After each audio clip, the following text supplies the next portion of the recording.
नमस्ते।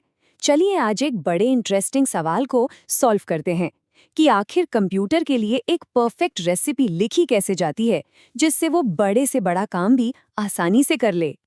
चलिए इसको एक रियल लाइफ एग्जाम्पल से समझते हैं। कभी सोचा है आईआरसीटीसी यानी इंडियन रेलवेज लाखों लोगों की टिकट्स एक ही टाइम पर बिना किसी गलती के बुक कैसे कर लेता है? ये कोई जादू नहीं है, इसके पीछे एक सॉलिड प्लान है। देखिए, किसी भी सॉल्यूशन तक पहुंचने से पहले ना सबसे ज़रूरी कदम है प्रॉब्लम को ठीक से समझना। अगर हमें यही नहीं पता कि सॉल्व क्या करना है तो सॉल्यूशन बनेगा कैसे, राइट? तो सबसे पहली बात ये समझ लीजिए कि कंप्यूटर्स अपने आप में स्मार्ट नहीं होते। उन्हें हर काम के लिए बिल्कुल साफ और सटीक स्टेप बाय स्टेप इंस्ट्रक्शंस चाहिए होते हैं। आईआरसीटी जैसी कॉम्प्लेक्स सिस्टम भी आखिर में इन्हीं सिंपल स्टेप्स पर चलती है। और इन्हीं स्टेप बाय स्टेप इंस्ट्रक्शंस के रोड मैप को, इस मास्टर प्लान को हम एक फैंसी नाम से जानते हैं, एल्गोरिदम। यही है हमारे आज के टॉपिक का असली हीरो। अगर बिल्कुल आसान भाषा में बोलूं ना तो एल्गोरिदम कंप्यूटर के लिए लिखी गई एक परफेक्ट रेसिपी जैसा है।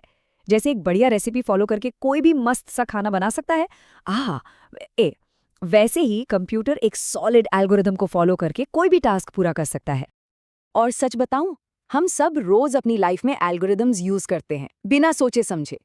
साइकिल चलाना ही देख लो, स्टैंड से उतारो, सीट पे बैठो, पेडल मारो, ये सब क्या है? एक स्टेप बाय स्टेप प्रोसेस ही तो है। तो एक अच्छी रेसिपी यानी एक अच्छे एल्गोरिदम की क्या पहचान है? पहली बात, हर स्टेप एकदम क्रिस्टल क्लियर होना चाहिए, कोई कंफ्यूजन की गुंजाइश ही ना हो। दूसरा, हर स्टेप का रिजल्ट प्रिडिक्टेबल हो। और हाँ, सबसे जरूरी, ये रेसिपी कहीं ना कहीं खत्म होनी चाहिए, वरना कंप्यूटर बेचारा चलता ही रहेगा। इसे शुरू करने के लिए कुछ इनपुट लगता है और एंड में हमेशा एक आउटपुट या रिजल्ट मिलता है। ओके, तो अब जब स्टेप्स क्लियर हो गए हैं तो इनको लिखते कैसे हैं? इस रेसिपी को कागज पर उतारने के भी अलग अलग तरीके हैं। बेसिकली दो मेन तरीके हैं। एक है फ्लो चार्ट। इसको समझ लो एक विजुअल मैप जैसा, जिसमें डायग्राम्स और सिंबल्स से पूरा रास्ता दिखाया जाता है। और दूसरा है स्यूडोकोड। ये एक रिटन प्लान है, सिंपल इंग्लिश जैसी भाषा में, असली कोड लिखने से पहले का एक रफ ड्राफ्ट।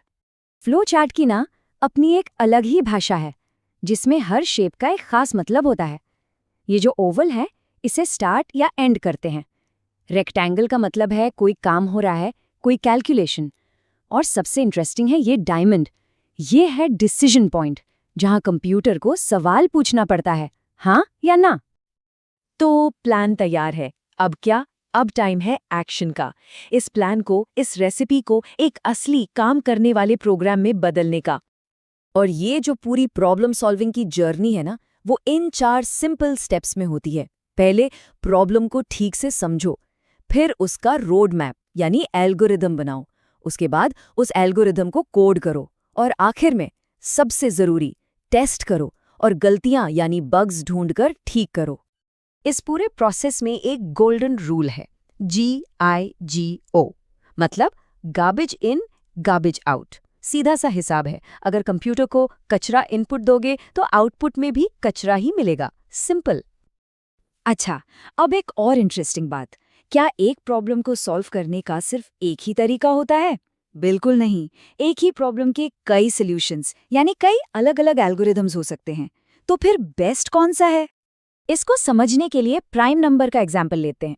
एक नंबर प्राइम है या नहीं, ये चेक करने के कई तरीके हैं।